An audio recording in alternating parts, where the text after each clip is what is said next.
shorts, a wheezy smoker and heavy drinker. His nickname was Tuna. He was most people's nightmare, a reckless millionaire with the values of a delinquent and a bark-like laugh. He liked saying, "I'm a crude sumbitch."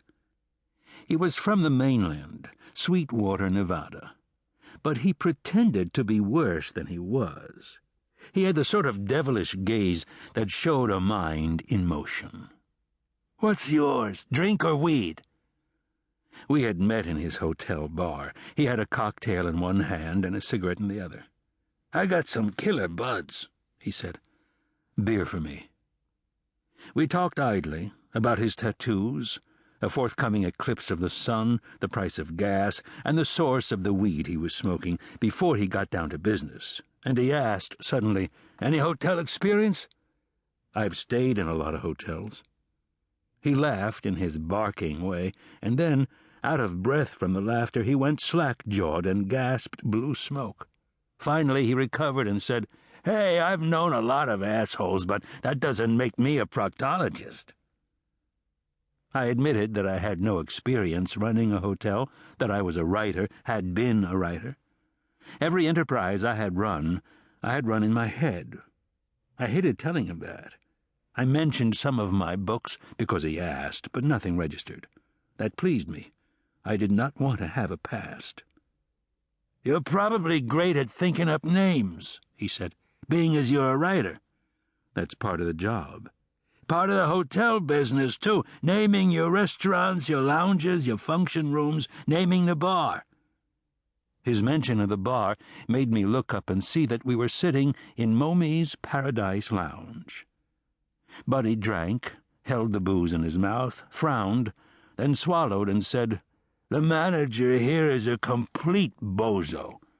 Dangerous, too." "In what way dangerous?" "Has an argument with a guest, right? The guest storms out. When he comes back, he finds that the manager has bricked up his doorway, sealed the whole room off. What he was saying was, it's the guest's room, but it's our doorway." I tried to imagine a guest opening the door and seeing fresh bricks where there should have been an opening. "Another guest, a real pain, granted. This manager put some goldfish in his toilet so he couldn't use it, but the guest flushed it, and so the manager filled the whole bathroom with industrial foam." Buddy sipped his drink, looking thoughtful. "Someone asked him, 'What's your problem?' The manager says, 'Masturbation takes points off your IQ each time.' Hey, I could have been a genius." At that moment, Buddy's mobile phone rang.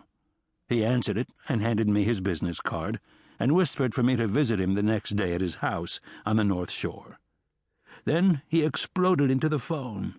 Hearing him hollering at someone else, I realized how polite he had been with me. Buddy was watching an inaudible television when I found him the next day. Because he was supine and less animated, he looked more debauched.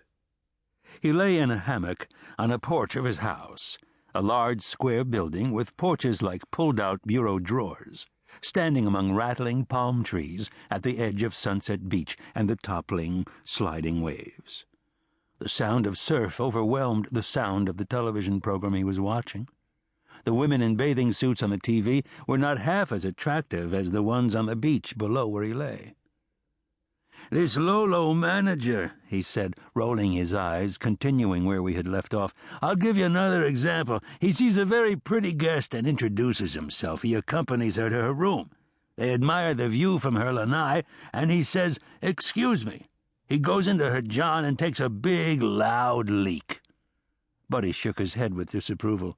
"The woman is so spooked, she moves out."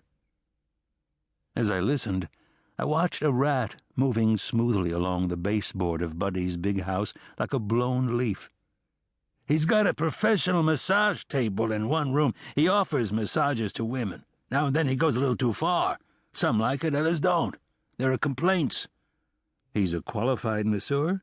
"He's a three-balled tomcat. Like I said, he stepped on his dick." I laughed in spite of myself, and Buddy joined me, barking. This second time I saw Buddy, he seemed more devilish, watching him swinging in his